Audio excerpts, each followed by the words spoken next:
Hello, Stefan. Welcome to the session, to this webinar. And how are you? Everything is fine with me. I mean, working from at home here, so everybody in Sweden obviously is getting used to homework nowadays. But it's working fine. And how is the weather in Växjö? It looks sunny outside. It is sunny and very shifting spring weather. You are 1 kilometer in south from me, so hopefully the weather is quite better there. We have a lot of questions. We have a lot of questions from the students and some in my mind. So how this COVID-19 has affected the Swedish life and the university life here in Växjö, in Linnaeus? Well, as in society in generally, obviously there is a lot of rules and recommendations regarding social distancing, and due to that, the university closed down based on these regulations and recommendations, and went over to distance learning. That has obviously affected that it's very few persons down in the university facilities. There is no kind of rule that you're not allowed to be there, but due to that no lectures are given on campus, that means obviously less people are moving around. But library is still open, and you can still be in the university facilities and study if you prefer, but I mean, social distancing recommendations are there. And like in this scenario, if some of students want to have a deferment of the degree, if they want to defer it to autumn 2021, what are the possibilities? Unfortunately, based on only this, it's not given this chance. Due to that, it's going to be impossible for us to give deferment to everybody, because that would mean that we basically could not admit any students next year, because everybody from this year would be deferred. And I mean, the education will be given. So for sure, everybody will have the possibility to take the education in some way. We are actually discussing right now, and we are waiting for a decision regarding distance and flexible. It's leaning towards distance right now, but no decisions taken yet. So therefore, what do you mean by flexible? Well, I mean, all Swedish universities are basically discussing this, because everybody understands that there might be problematic situation in traveling to Sweden during the summer. And education, there is no Swedish university which will cancel any education, and therefore the discussions is more about whether it will be kept on distance learning as it is today. I mean, as I said, all Swedish universities right now are giving all education distance learning. Nobody cancels everything. So therefore, everybody is basically discussing whether this will remain during the autumn, or whether they will be allowed to be giving some campus education. But right now, as for our university, we're leaning towards that it will be distance learning for international students.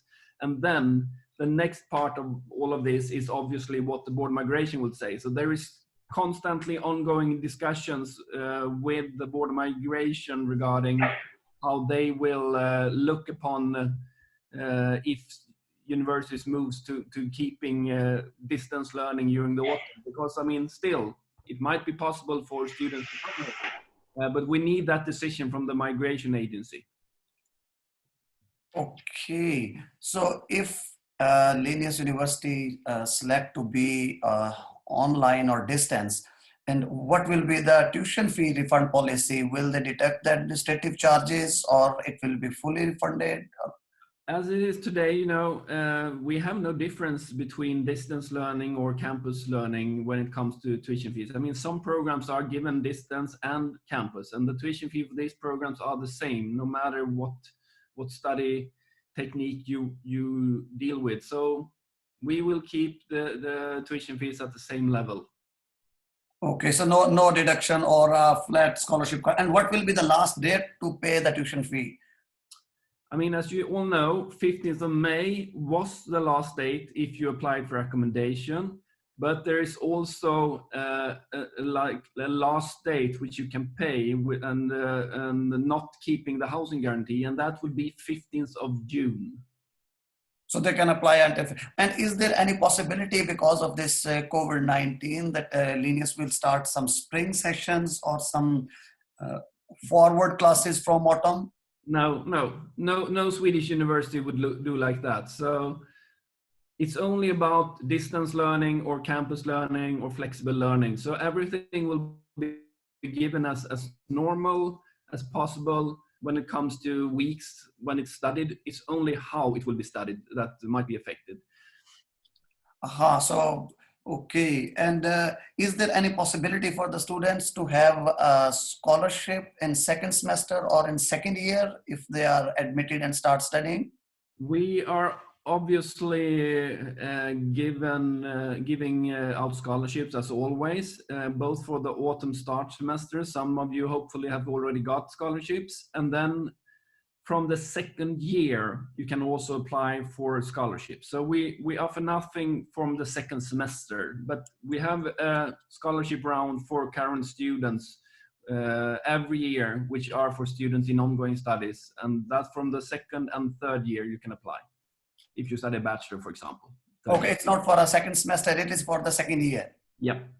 And if university goes to the online option, then it will be mentioned on the website or the admission letters that it is online or it's a distance learning? Yes, of course. As soon as the decision regarding this is taken, every student will be informed about this through email, for example. So yes, for sure, everybody will get the information regarding this, and obviously it will not concern the full education if it's a program. It will only affect the first semester. So this is basically what a lot of universities are discussing, whether it will be like half of the first semester or full first semester or not at all. Yeah, because Kristianstad, they have made a decision last week that only first 5 weeks will be online, and the rest of the course or the subjects or the semester will go regular on campus. So do you think there will be any option like this for Linnaeus, or they will go for the whole semester if they will go? As it looks like now, it might be full semester, but it's not 100% sure yet, I would say. But it will be decisions taken during this week or beginning of next week. Okay, Yasin have asked the question when we are expecting the decision. I think you answered the question at the right time when he was asking the question. So I have seen somewhere on the Linnaeus University website that 25th of the May, they will take a decision about it. Yeah, that's correct. Correct. So on the 25th of May, this month, I mixed the months, 25th of the May. So what you suggest, that is it good to not pay tuition fee until then, or they should pay and apply for residence permit as early as possible, because otherwise they will go in a queue somewhere in the bottom?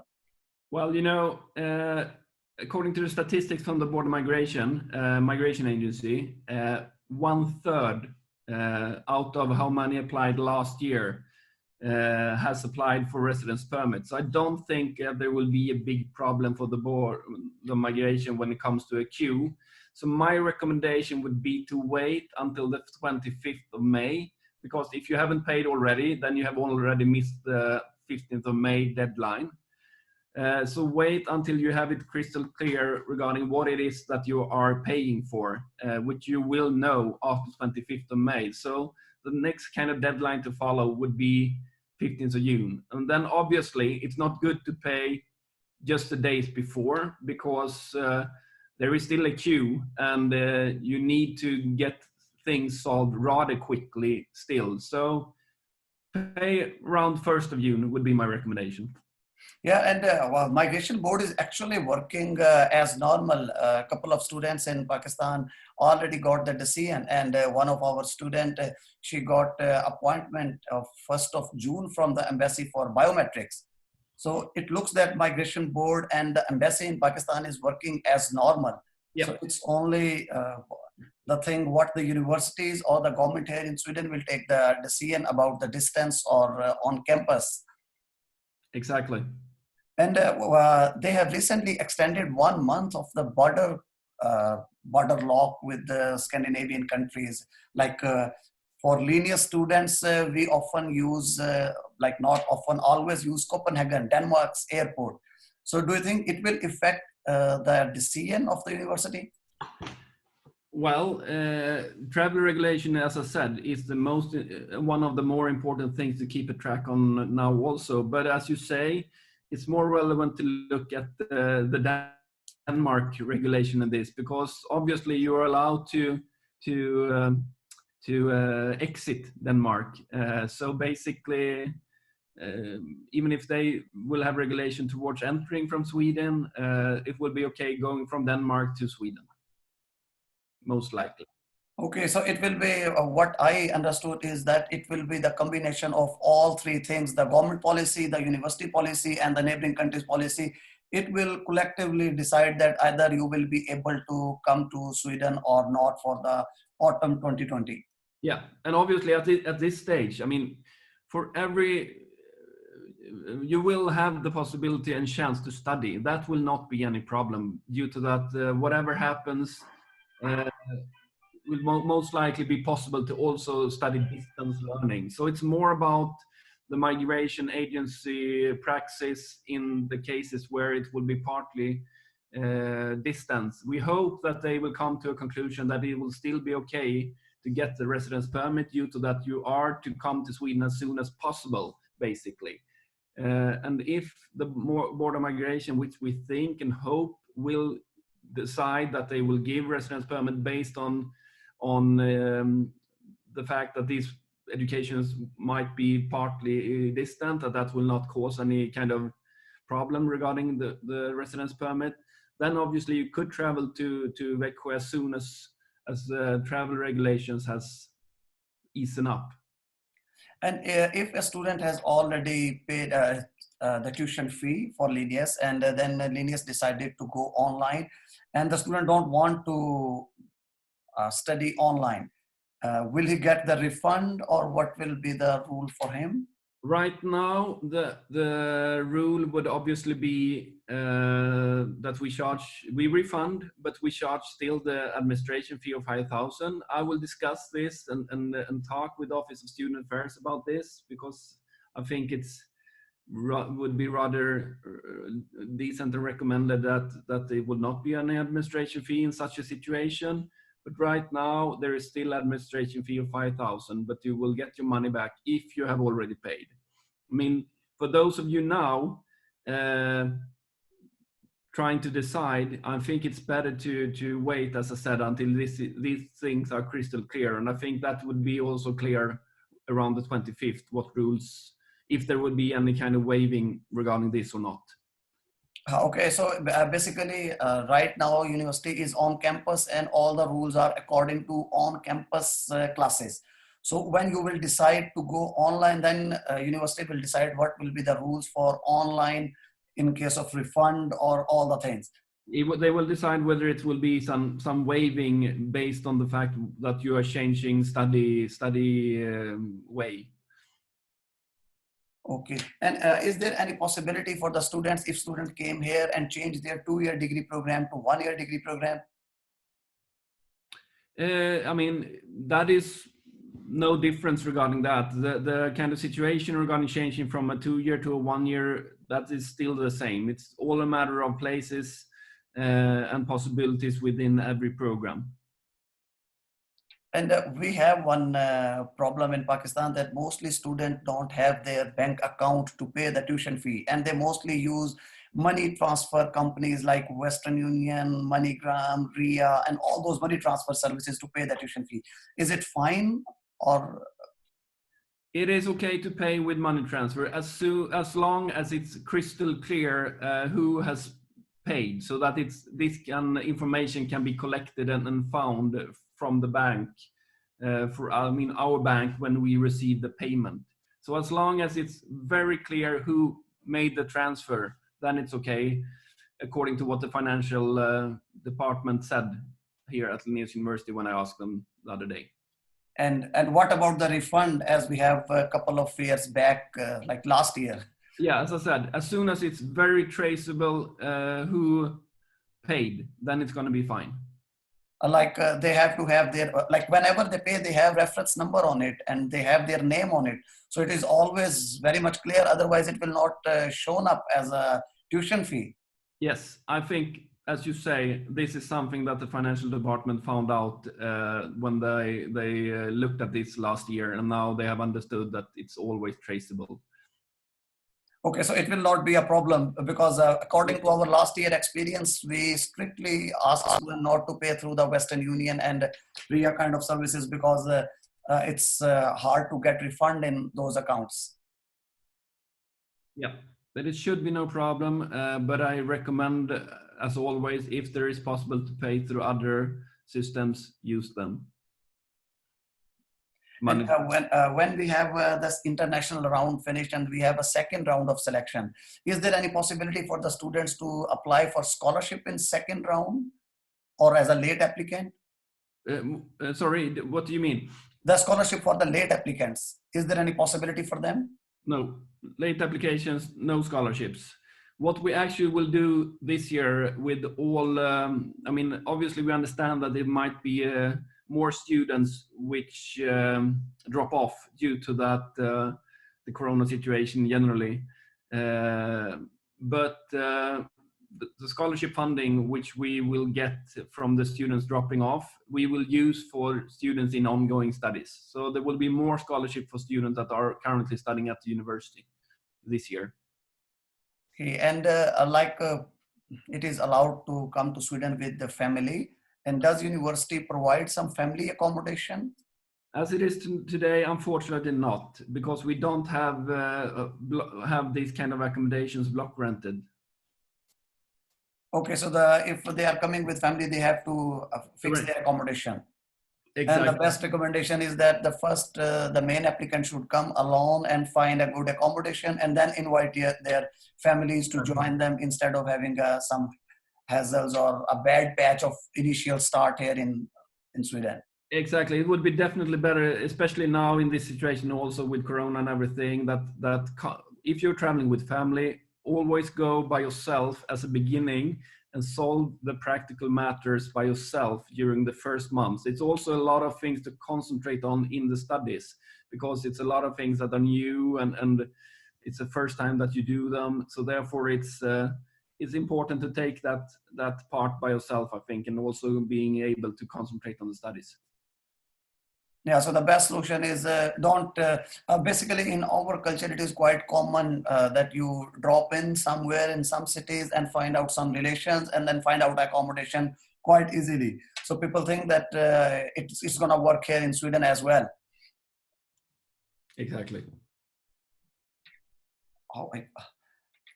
Someone has asked me in the middle of the conversation that how I can listen your conversation. You have to like open up your volume or attach a headphone, or otherwise later we will share the link on our Facebook and on YouTube. You can listen there as well. In your tab on the left bottom, click on the mic and use the mic via cell phone. That way you can hear that. No, not you, Junilbhai. The other person who is asking, he needs to go to the left bottom, click on the mic and use your cell phone, and he will be able to listen.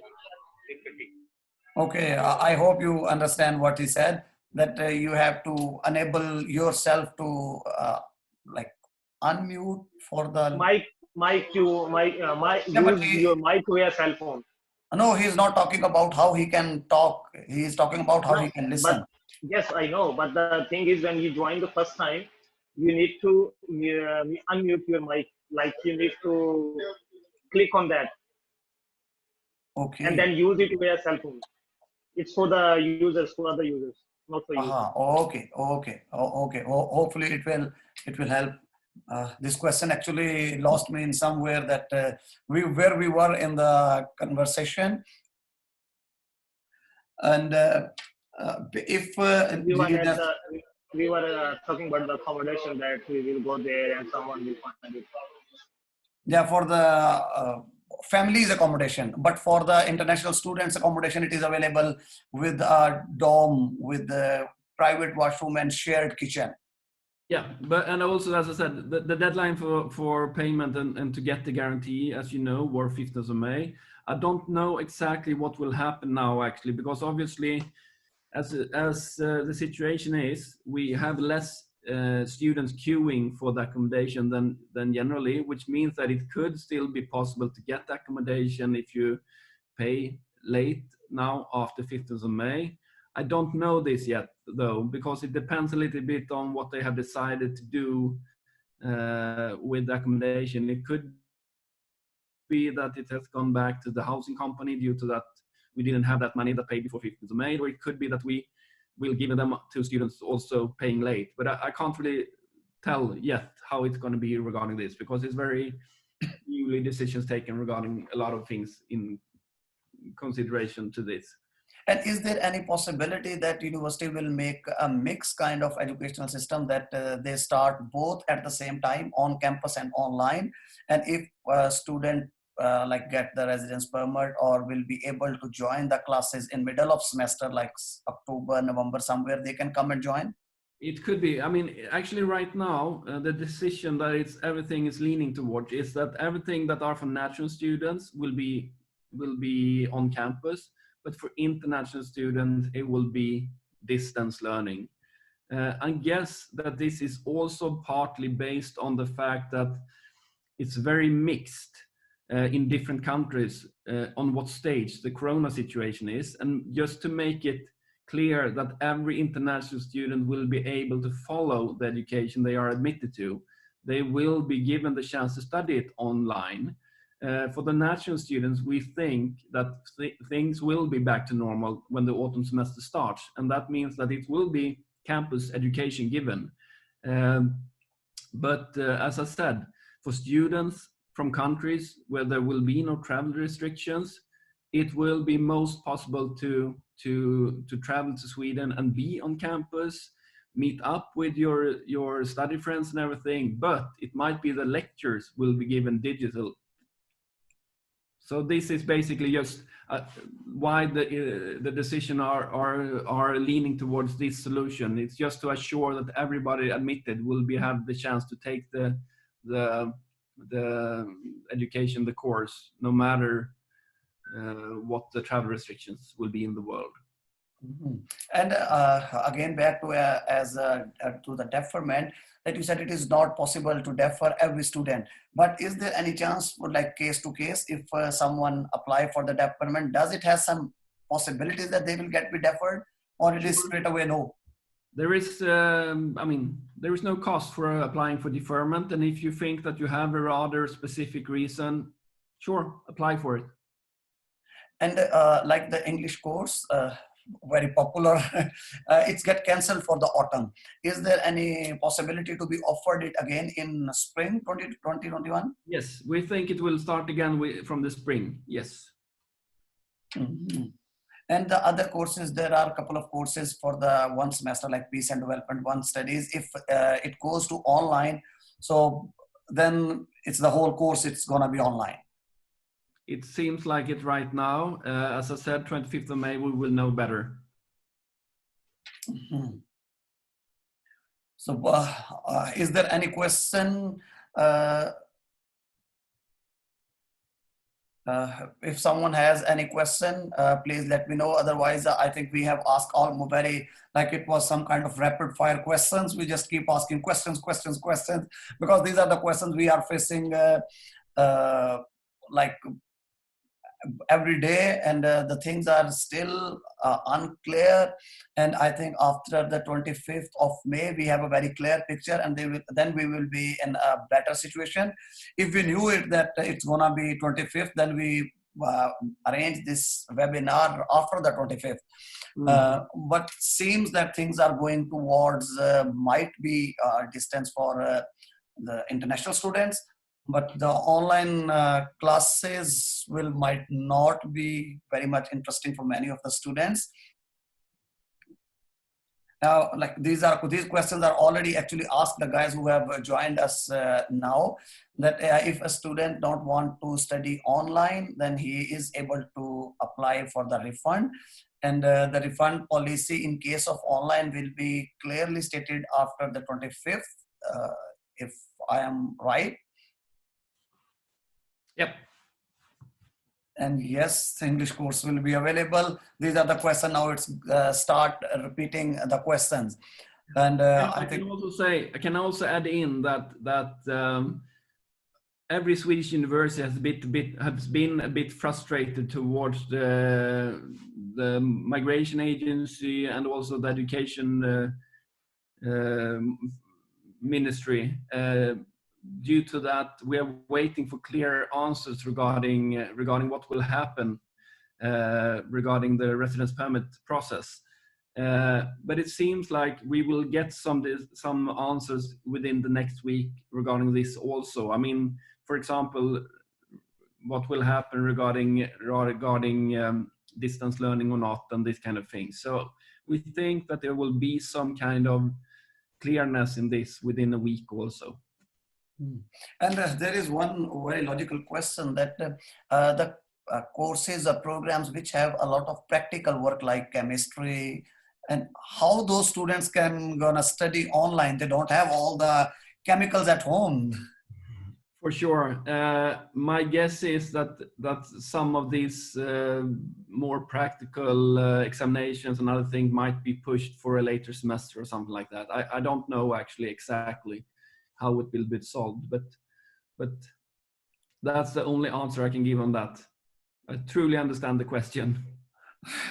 So it means there are a lot of things still to be addressed before taking the decision about online or on campus. Yeah, but I think that if somebody really have the ambition to study like a 2-year degree in Sweden, and then, I mean, it will for sure be possible to travel to Sweden during the autumn. I can't really see any other situation. And for sure, there will be more group assignments, less written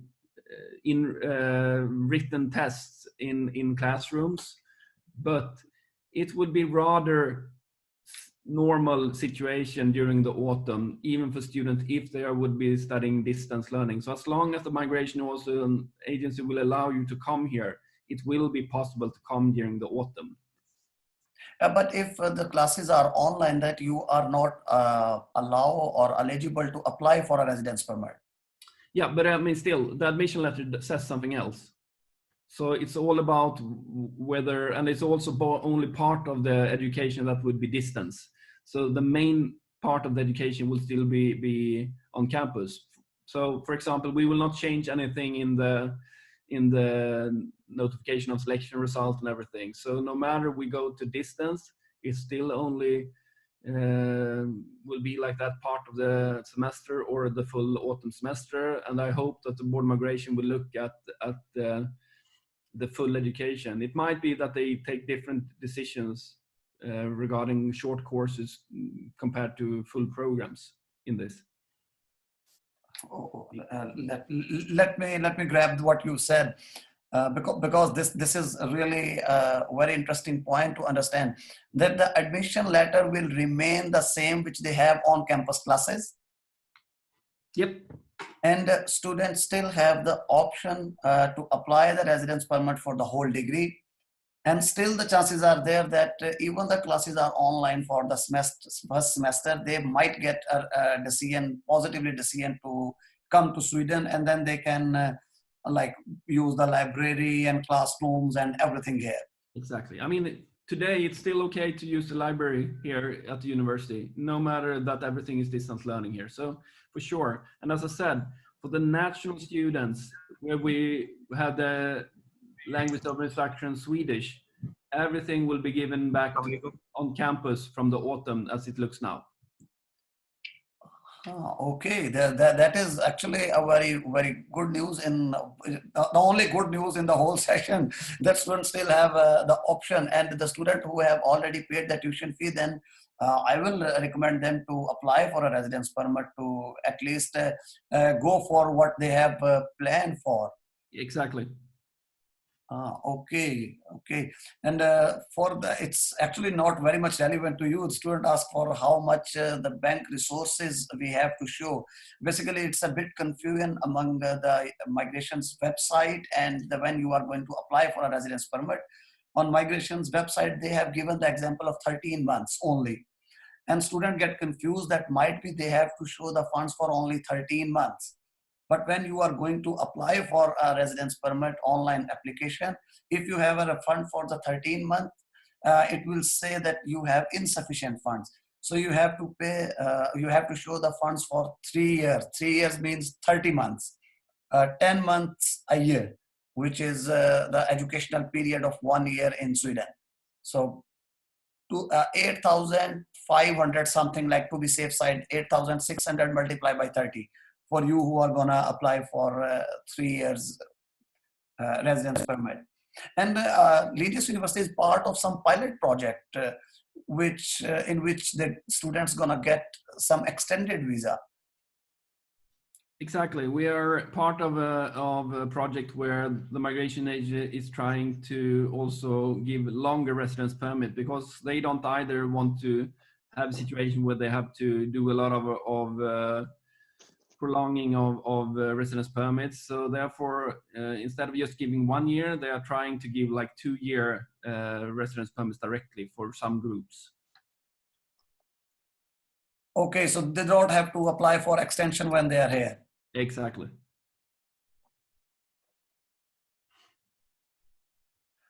The question is, if one avail online session for the first semester and later goes for on campus for second semester, would it be the same status of credit points for both semesters?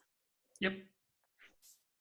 So the credit system is the same. In general, we have a lot of distance learning courses given all the time. So it's all a matter of the weekly studies. So basically, if it's a full-time course, you will get missions and tasks within the course that might be comparable with what would happen if you had like a lecture instead. So there would for sure be lectures online, and then you will have tasks also given. So no difference. So the credit will remain the same. Yep. Yeah, and for the bank statement, when you are applying for Sweden, you don't have to show the remaining tuition fee in your account at that time.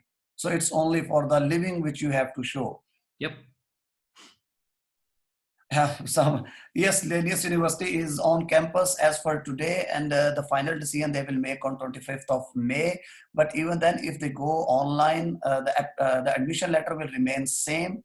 And the student who have already paid the tuition fee, they must have to, or not must have to, they should apply for the residence permit instead of just waiting for the decision. Because these are the questions which they ask here, and I just sum up all the answers in one go. Yeah, it's truly understandable that these questions remain. It's not crystal clear yet. And I think after 25th, either we will, if the things goes in like in that way that we need another session, then we will try to book another session if you will have time, Stefan. Otherwise, we are always here to answer your questions. Basically, the main point I think which is we have grabbed today is that even if the university take a decision to go online, even then you have the same admission letter which stating that you can study there, and it is not for a one semester admission letter, it is for the whole degree. And the benefit for the Linnaeus University is that if you apply for a residence permit, it is for the whole degree, you will get a residence permit of 2 years. So there are very high chances that even the first semester is online, the migration will consider this, that you are applying for a whole degree, not for a one semester. Exactly, and this we will know for sure within a week how the migration agency looks at this. But I hope that they will not take any other kind of decision based on that. And what will be the last date to pay the tuition fee for the second semester if they apply for the first semester online, or if they go with the online first semester?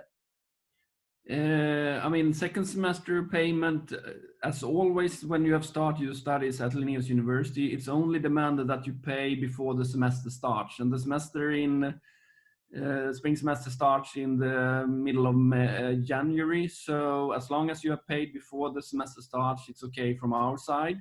But obviously, if you are to pay in the matter of that you're applying for a residence permit from second semester, then you should try to pay a bit earlier and contact the financial department and order the invoice for the second semester, let's say in November, for example, and pay then, would be my recommendation. November, December, latest, absolutely latest.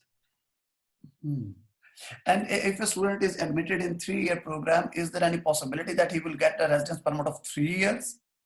No, I think 2 years is the longest, I think, actually, at the moment. Will they apply for the 2-year, or they apply for 13 months and they will get automatically 2 years residence permit? I think you have to apply for 2 years in that case. Okay. I think we have answered all the questions. I haven't planned that long this session. Normally, like 25 to 30 minutes are enough for all these questions, but we got a lot of questions here by the students, and you can see they are very much concerned about the things, and these unclear things make them more confused how to go with their future. They have planned something else, and now the nature have some other plans for us. So hope for the best, and thank you very much, Stefan, for your time. And if we will have any other question, we will keep bothering you and popping up the messages with the questions. Sure. No, just nice to talk to everybody. Yeah, thank you. Thank you very much. Thank you. Bye-bye. Bye-bye.